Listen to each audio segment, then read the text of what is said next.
glad to hear from you. Yes, sir. Please report, I'm Robin Coffey from Salisbury, Maryland, on behalf of the appellant Reya-Liberto. Ms. Liberto is African-American. She worked for the Clarion, which is a resort hotel owned by appellees. During her 6 weeks on the job, she was not disciplined. There's no record of any performance problem.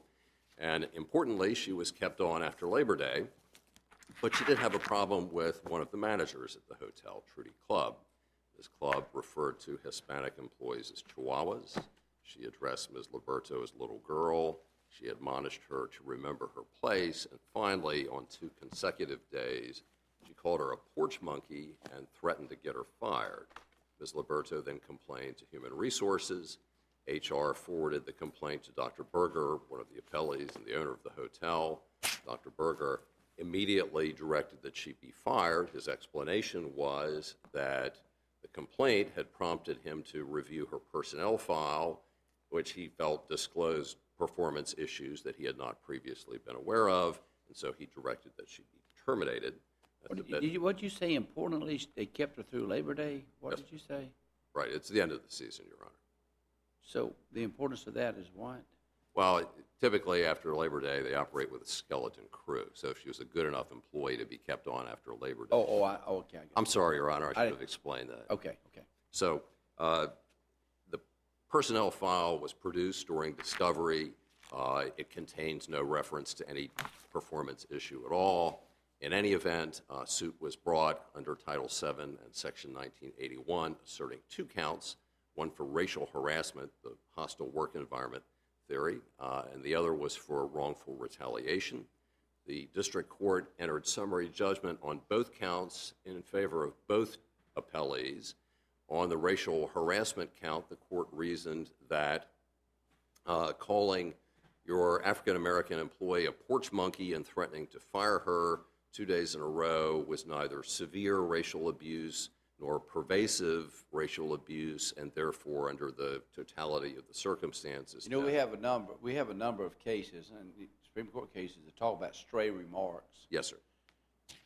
Are there some terms in your estimation that use one time eliminate the stray remark standard?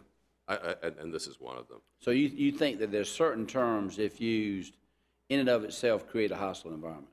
I do, sir. Okay. But of course, respectfully, in this case, we had Ms. Clubb speaking arguably in the heat of the moment and calling her employee a racial epithet. Don't we have cases, though, where people use racial comments, pretty outrageous racial comments, and that doesn't pass muster, as far offensive as they are, doesn't pass muster under the law as in and of themselves creating a hostile work environment? There are those cases, Your Honor, but there are also cases from this court saying that an extreme racial slur, if used even once, might be sufficient under the circumstances to generate an actionable racial harassment claim. So in this case, you think it's the comment itself or the comment in the context of other things going on? Both, Your Honor. I think in and of itself, calling an employee this racial slur is intolerable. But here we do have context. She physically, apparently was up in her face, spraying spittle into her face. She threatened to get her fired. Her voice was raised. She used profanity. And I didn't hear you. She spit in her face, you say? No, she didn't. She was so close to her, she was spraying saliva in her face. It's So, the way I so understand she got spittle in her Right. face from... Yes, sir. That's accurate. And giving Ms. Clubb the benefit of the doubt, she may have spoken out of anger. It may have been, something she said in the heat of the moment. But I find it critical that she came back the next day when Ms. Clubb was in a meeting with somebody else, pulled her out of the meeting, and instead of saying, look, I was a little out of line yesterday, I hope you'll accept my apology. From the evidence that the court considered, Yes, Your Honor. I know there's a dispute about whether it should have considered other evidence, answers and interrogatories, but from the evidence the court considered, these remarks were made over a period of what time? 2 days. 2 days. Yes, sir. What does that do to your argument on hostile, pervasive work environment? I actually think it helps for the following reason. I think a day is a... Because you think Another 2 days would have been more, and another 2 days would have been more. I do, but I think the fact that there was a cooling off period, surely enough time for Ms. Clubb to calm down, to master her emotions, to think about what, is an appropriate way to admonish a subordinate. She went back, and I think Ms. Liberto probably thought, here comes the apology, but instead she virtually replayed the preceding day's conversation verbatim, this time called her a damn porch monkey. And so if she's willing to say it in cold blood, and apparently a calculated, persistent, premeditated fashion, it suggests that this is a course of conduct. It's not an anomaly. It's not an aberration. It's not somebody making a stray remark when they fly off the handle. So for those reasons, I think under the totality of the circumstances test, and for another important reason, which I'll address in a moment, it, at a minimum, was reasonable for Ms. Liberto to think that racial harassment was underway, which of course is the standard in a retaliation case. She doesn't have to be confronted with fully formed, actionable, summary judgment-proof racial harassment.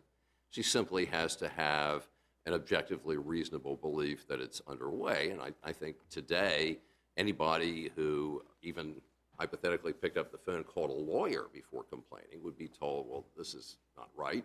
There are cases out there which say that likening a human being to a jungle animal is intolerable. It's degrading in the extreme. There are cases that say that, as I mentioned to Judge Shedd, that even a single incident of such extreme racial abuse may, under the circumstances, suffice. But there's an important additional reason, which I think distinguishes this case from the Jordan case relied upon by Judge Bredar, the district court judge. In Jordan... Let me ask this on the question of retaliation. Doesn't a retaliation cause of action require that she had an objective, reasonably objective belief that she was being punished for protected action? It does. If I might, Your Honor, objectively reasonable that racial harassment is occurring. That's where the objectively reasonable standard is applied. How do you match that up? Could you have a situation in which a court looking at the situation goes, you lose on summary judgment, right? Because there's just no reasonable inference that was discriminatory. Which is what happened here. Right. Right. And still went on the retaliation claim? Well, I think if it's... Because doesn't it require a reasonable interpretation of the events right. as the condition precedent to the retaliation claim? I think that's... You understand my question? I think so, sir. I think there are lots of cases where the plaintiff loses on the underlying discrimination claim. As summary judgment? Right. But the retaliation case goes to the jury because it's inherently, well, I won't say inherently subjective because it's an objectively reasonable that's the problem. standard. The problem with that, it looks, if it was a subjective standard, right. that makes it obvious you could separate the two. Right. But how do you separate the two? I'm asking you, and I'm asking the other side too. Right. How do you separate the two when they're both based apparently on a reasonable interpretation of the facts? Right. Well, I think it goes like this. First, she has to have a subjective perception, which she had. Secondly, it can't be crazy. It can't be unreasonable. It can't be, but it can't be unduly sensitive. You've used the word unreasonable, but on the summary judgment on whether or not the environment was what she perceived it subjectively to be, summary judgment said, looking at everything in the light most favorable to her, no reasonable person could take that to be that's what the court said, and I respectfully think that. I know you disagree with that, but I'm giving you the hypothetical. If one occurs, how can the other? How can the second cause of action based on reasonableness exist? Well, the court could say, looking at the Jordan case, looking at some of these others, I don't think it's severe or pervasive enough, but, there are a lot of judges who would disagree with me. There are certainly a lot of lawyers who would disagree with me, and I don't think it's proper to throw out... Wouldn't that give you a reasonable inference on the facts for summary judgment? If the court goes, I don't think it, but reasonable people could draw that inference, wouldn't you defeat summary judgment? If if you get it wrong on the underlying discrimination case, but your belief is one that a lot of reasonable people would hold. It's not technically correct, but it's, in the view of the learned judge, untenable. In the view of authors of law review articles, it's not quite going to meet that Fourth Circuit standard. But, in the eyes of a reasonable layperson or even a reasonable employment lawyer, it might be, regarded as impermissible racial harassment because, the Seventh Circuit has gone that way and the Fifth Circuit's gone that way. It might be. So I think it is entirely logical to see cases where the discrimination count goes out, but the retaliation count goes forward. And I think it's important to recall in this case, if I might, that unlike Jordan, the plaintiff, the appellant, Ms. Liberto, was actually the target, bless you, the target of the abuse. This wasn't so-called secondary harassment. In the Jordan case, the plaintiff was in a group watching TV depicting, serial killers who were described in racially offensive terms by a boss. Mr. Scott, I hate to interrupt you, but I need you to address a subject before you run out of time. Yes, sir. Your opponent says that your client did not even know this club was a supervisor. But she was. So would you address that Happily. offense, so to speak? Thank you, sir. In Ms. Clubb's affidavit, which is included in the record at page 308, she says, I was a food and beverage manager. I was there for 20 years. Everybody agrees she was the owner's sort of right-hand person. I know, but what she says is your client didn't know she was a supervisor when she was making these alleged statements. I don't... And that makes a big difference as to what standard we apply.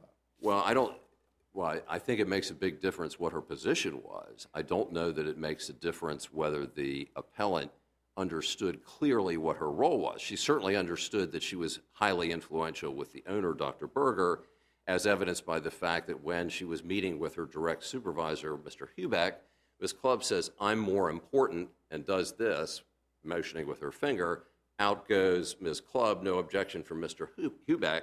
Ms. Liberto acknowledged that she had to take direction from this lady, and Ms. Clubb stated in her affidavit that she oversaw every aspect of the operation. So the fact that she didn't understand precisely Ms. Clubb's job description or where she fit in on the hierarchy or the flow chart should not affect the standard that this court applies to measure Ms. Liberto's subjective or objectively reasonable reaction to racial abuse that I think we can all agree no self-respecting person would tolerate.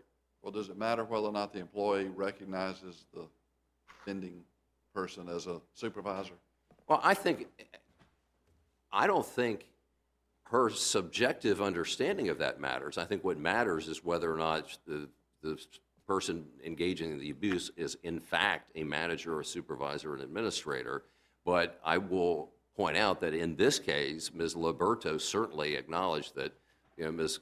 Clubb was an influential and an important person. She'd been with Dr. Berger for 20 years. Everybody regarded her as his right-hand confidant. I thought she said she thought Ms. Clubb was some kind of hostess or something like that. Well, she didn't know what exactly her position was. She did give her the hostess rubric, and Ms. Clubb said that was, in fact, an important part of what she did. She was there to greet people with the Clarion and make sure that customers were happy and, kind of make people feel good.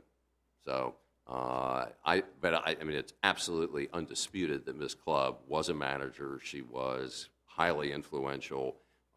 She kept her job with, a rap on the hand as a result of this incident.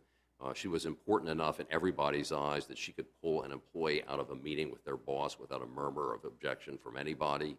And, in fact, she made good on her threat to get Ms. Liberto fired. So I think it is disingenuous for my opposition to say, well, the victim didn't really understand the importance of her tormentor. The importance of her tormentor is borne out vividly by the demise of my client. So respectfully, I think the district court got it wrong on both counts. I think this was actionable racial harassment. It doesn't merely support an objectively reasonable belief. It's something no self-respecting person would put up with today. If I might, I certainly wouldn't put up with it in the workplace, and I don't think it is appropriate for people who make such complaints to preserve their dignity in the workplace to be fired with impunity. If there are no further questions, I see my time is up. Thank you. Thank you. You have some time reserved. Ms. Cooperman?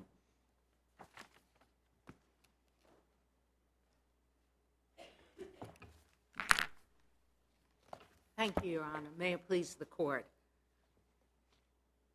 While Title VII prohibits racial harassment that creates a hostile work environment, it does not make unlawful all utterances of racial epithets as unlawful harassment.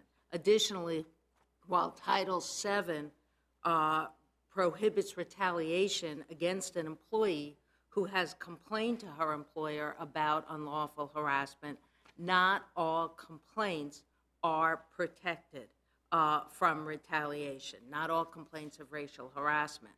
It is well established that there are parameters to the Title VII protection, and that's what this case is about. This case is about the limits of the scope of the Title VII protection.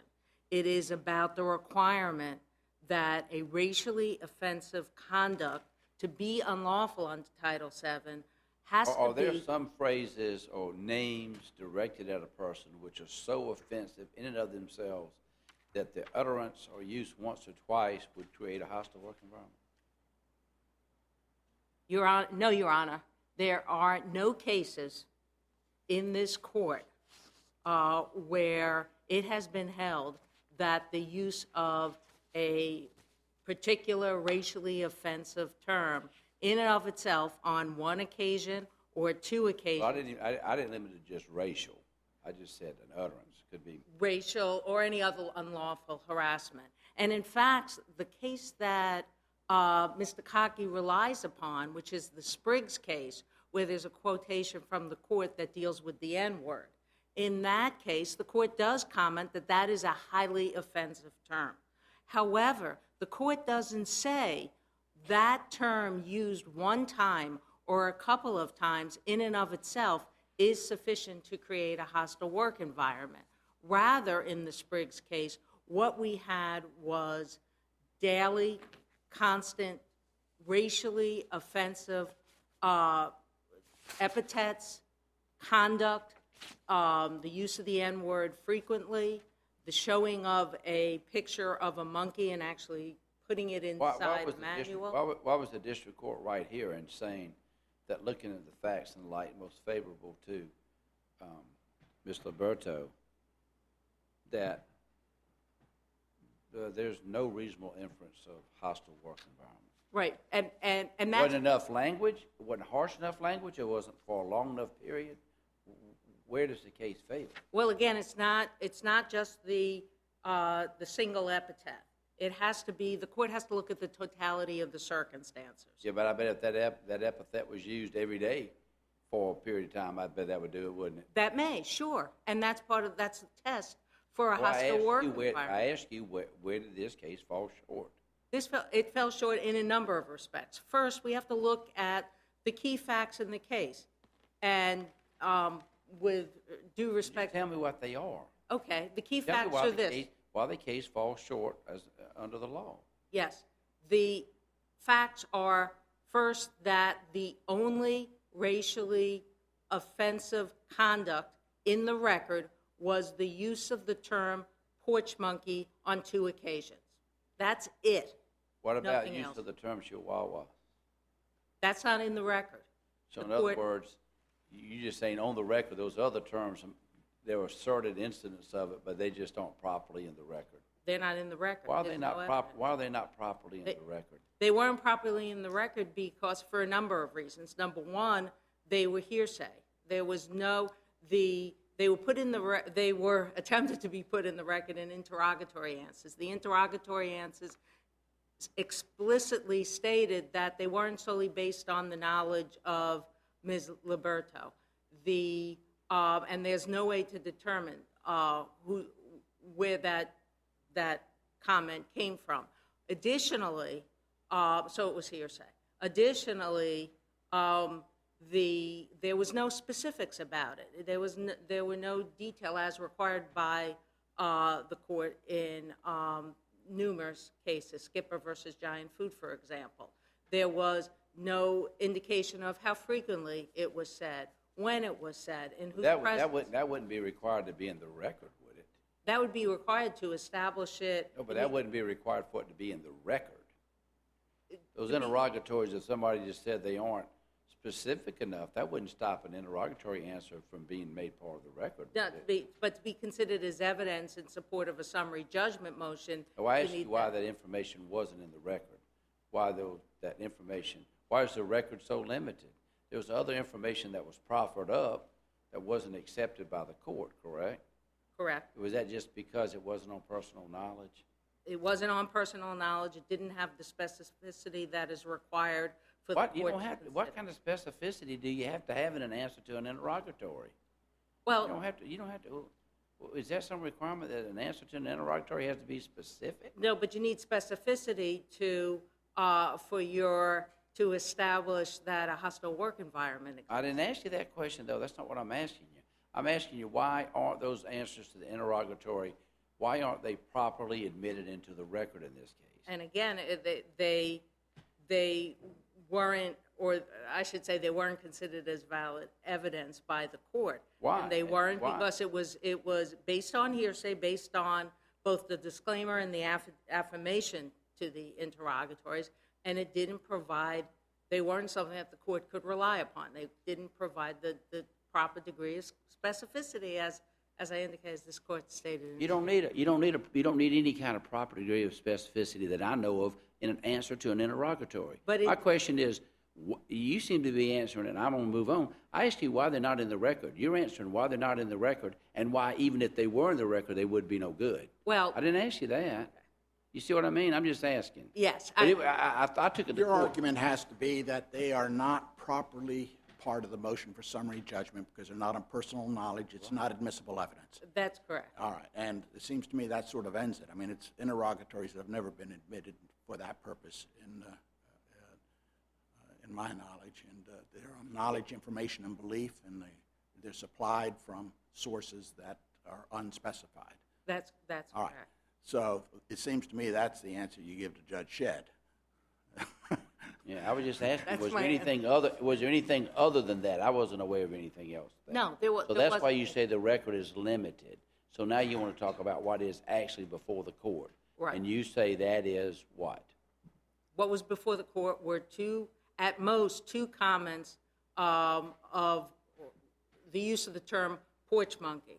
And again, the characterization by Mr. Kaki is frankly not the testimony and not the evidence in this case. There was, first of all, Ms. Liberto within herself has a conflict because when she complained to the Clarion, she said to the Human Resources Director, she said that the term porch monkey was used once, okay? And this complaint came 2 days after the alleged incident. So she said it was used once. Also, her description, it's in the record on page 316, her description of what happened was they got into this dispute because she had left the restaurant floor, and then as Ms. Clubb was walking away, she mumbled porch monkey. That's what it says. So it's as she turned and she walked away. And in her complaint, in her answers to interrogatories, in her lawsuit here, her complaint here, she said porch monkey was used twice. It was in her deposition, all of a sudden, porch monkey she said porch monkey was used once. In her deposition, she said porch monkey was used twice. And again, it was just, well, she used the term porch monkey. It wasn't like, I'm going to make sure that you're fired. She didn't use any profanity.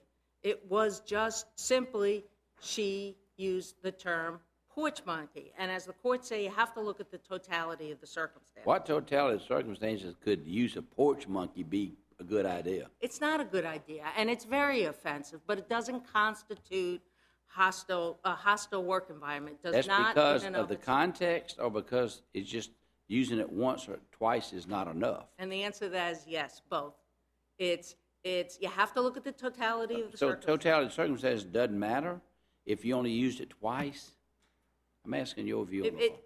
The conduct has to be severe or pervasive. Using the word porch monkey twice in reference to a worker, you say that in and of itself, that is not enough. According to the cases, according to the Supreme Court cases and this court cases, yes, that's not enough. And another critical fact in the case is that Ms. Clubb was not Ms. Liberto's supervisor, was not a manager. The Supreme Court this summer decided the Vance case, and the Supreme Court made it clear what a supervisor is. And the supervisor has to be somebody that can actually make an adverse employment decision, that has that kind of control. Ms. Clubb didn't have that. And in fact, the evidence in the case, and it's in the record that was submitted here, indicates that Ms.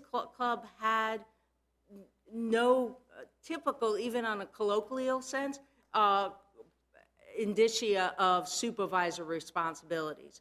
What she she had a title, that's about it. She had a title of weekend restaurant manager. She worked 3 days a week. And when she was there, she would make sure that everything was set up in the restaurant. She would be the hostess, and that's what Ms. Liberto said. I thought she was a glorified hostess. She would help out. It's right there in the record when they asked her what are her responsibilities. If they needed an additional person to bus tables, I was there. If they needed someone to wait tables, I was there. And my primary responsibility was customer service. What's critical here is in her deposition, when Ms. Liberto was questioned about Ms. Clubb and what is her authority, and was she your supervisor? Ms. Liberto said, no, she didn't supervise me. She had no authority over me. People told me to ignore her. They said that she couldn't even void tickets. That was it. I didn't even know her title was a restaurant manager. That's what is said in the record. So number one, in fact, she wasn't a supervisor. And number two, Ms. Liberto never considered her a supervisor. So now when we're looking at the conduct, what we're looking at is, what the conduct we have is essentially a coworker making an offensive racial comment on 2 occasions. And again, I would say that this comment is devoid of all else. It's not as if she went on and on and on and on with a tirade and other offensive terms. It's just not it. And I point to the court just last week decided the case of Bennett versus CSX, and there was some highly offensive conduct with an African-American employee whose car had racial graffiti put on it. And it had some very offensive racial comments in the graffiti. And additionally, there was a mannequin's head put in the car and painted black with a noose over the head. And when the court found that there was no evidence for the jury to reasonably conclude that the supervisors engaged in that kind of conduct, then it was could have been co-worker comment, and we can't hold this as No, it sexual. could have been anybody. It could. They didn't know who did it. Right. But there was an indication. It wasn't a could have been. supervisor versus coworker, one or the other. It was no evidence as to who did it. Okay. And the fact is that the court found that there was not racial harassment in that case. So here, it's clear from all the cases, not a single case is cited, and there isn't a single case that says that this kind of conduct by a coworker, an offensive racial comment on 2 occasions, and that's it, with nothing else, would create an unlawful. What does the evidence in the record, not in the record, I mean the summary judgment evidence show with respect to the nature of the complaint she made to the Clarendon, to supervisors? The complaint was she went to the director of human resources, she made a phone call, and she said she had a complaint about Trudy Club. And what's the record say about the substance of that complaint? And actually, the substance of the complaint is in the record, but because the HR director wrote up the substance and had Ms. Liberto sign it, but essentially, Ms. Liberto said that she thought Trudy Club was a racist. The only racial comment that she pointed to Trudy Club said to her, again, was one time porch monkey as she was walking away, mumbling. She said that she had other things. She said that essentially that Trudy Club was hard on her, that she's hard on other employees. What was the response, the employer's response? The employer's response is that, we won't tolerate any kind of racial conduct and we'll look into it. That was the response, and that's what they did. But now, turning to the retaliation claim, not only does 2 offensive comments by a coworker not constitute unlawful harassment, but it's just not objectively reasonable for someone to believe that such comments in and of themselves, with nothing else, would create a hostile work environment. And I point to Your Honor's decision in the Jordan case. And in the Jordan case, the court said that there's a difference between an isolated racial slur, which is always and everywhere inappropriate, and the sort of severe and pervasive conduct. Is it the same standard for summary judgment as it is for retaliation? The same standard, you mean hostile work environment versus... No, I'm talking about it has to be a reasonable belief that. There has to be an objective, reasonable... Isn't that the standard for summary judgment? Yes. Well, I'm asking, is it the same standard? If you lose summary judgment on hostile work environment, the existence of that, do you necessarily lose your retaliation? No. Why, no. why is that? Because what the courts have held is that essentially an employee can make a mistake, but it has to be pretty close to establishing a hostile work environment. So while the conduct may not be legally sufficient, it has to be pretty close, and that's what all the cases say. So there has to be objective reasonableness, and it's something... Well, there has to be a reasonable belief. The belief may not be correct, but it has to be a reasonable belief. That would be an objective belief of a reasonable person in the circumstance. That's exactly correct. And that reasonable belief has to be based on the law itself, what the cases essentially have held in terms of what constitutes a hostile work environment. And here, there's just no basis based on all of the cases. And the cases have continually said that a simple, offensive language in and of itself, without more in the environment, does not create a hostile work environment. An objectively reasonable person understands that there can be an offensive conduct, but it's not going to transform the whole workplace into a hostile work environment. And this was precisely the issue that the court dealt with in Jordan. To change that, to say that any complaint of a hostile work environment, even if it's just a couple of offensive comments by a coworker, is sufficient to be protected activity and therefore protect the person from retaliation under Title VII, flies in the case of the Supreme Court Let me ask you decision. this as a hypothetical. If those answers to interrogatory were in the record, would her retaliation claim survive? I don't think so. I still don't think it's enough. It's just not the kind of conduct that the court has found to be sufficiently severe and pervasive. And again, to alter the terms and conditions of an employee's employment. That's what's critical. It's a high standard. And as the court recently said, the Supreme Court recently said in Southwestern Texas College of Medicine versus Nassar, which was the case where the court found that the causation to establish a retaliation claim is but for is the fact that there are, we need to limit, we can't have just any employee at any time, any bit of offensive behavior, raising that as a complaint and then is protected, and that just opens the floodgates to retaliation claims. It's a high standard. And so this is precisely why there is the standard that there needs to be a reasonable objective belief, not just any offensive conduct in the workplace. Thank you.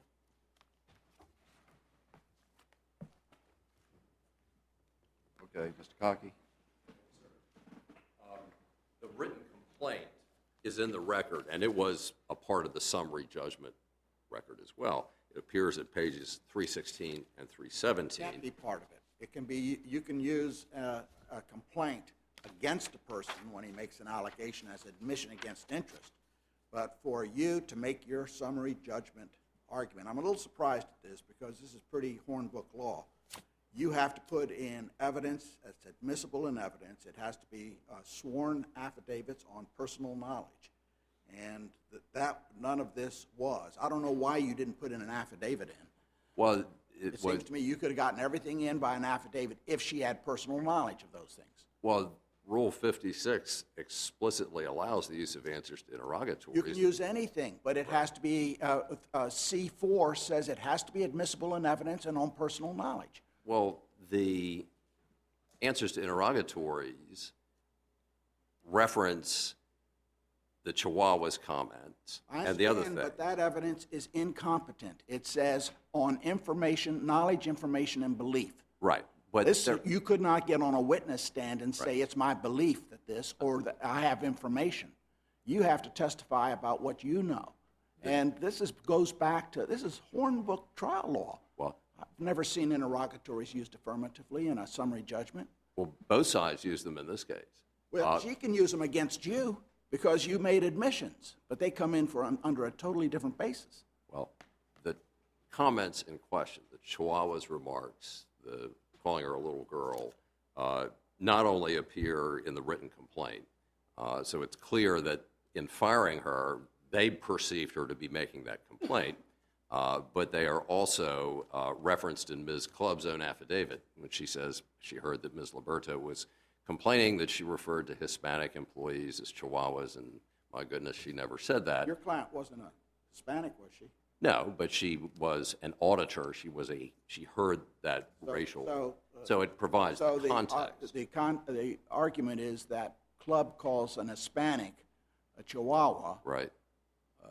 Somehow that creates a hostile racial environment against African Americans. Well, it makes plausible her perception that Ms. Clubb's a racist. So when Ms. Clubb subsequently calls her a porch monkey one day and a damn porch monkey the next day, the inference that this isn't a stray remark, that this is consistent with Ms. Clubb's character, is a reasonable I thought it had inference. to be because of the employee's race. Pardon me? I thought the violation under Title VII had to be because of the employee's race. It does, but And I'm not sure that calling an Hispanic a Chihuahua is a discriminatory comment against a woman who is African American. No. Does that mean the Italian in there is going to be offended too by it as a racial comment? No, but if the Italian is later called a dago and is wondering, well, is this a stray remark or is this, reflective of some course of conduct?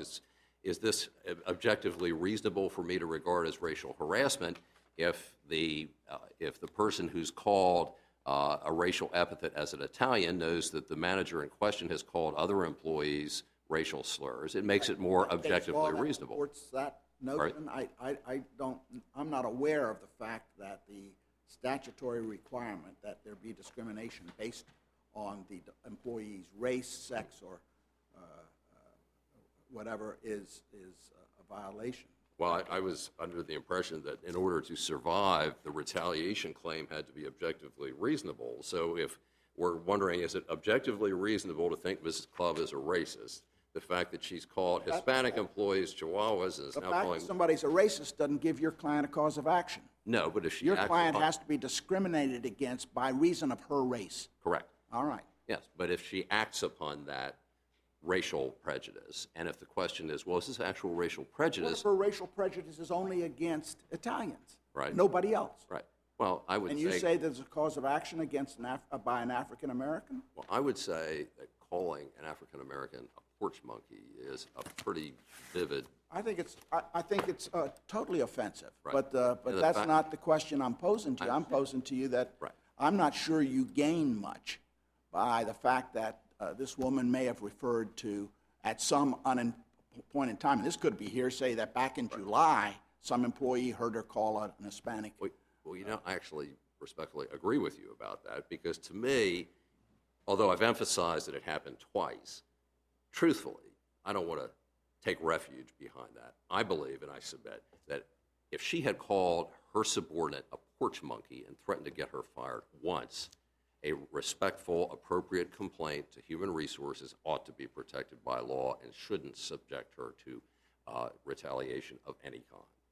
So, gentlemen, I thank you for your time. Thank you. I'm ready. We'll come down and greet counsel and then go into our next case.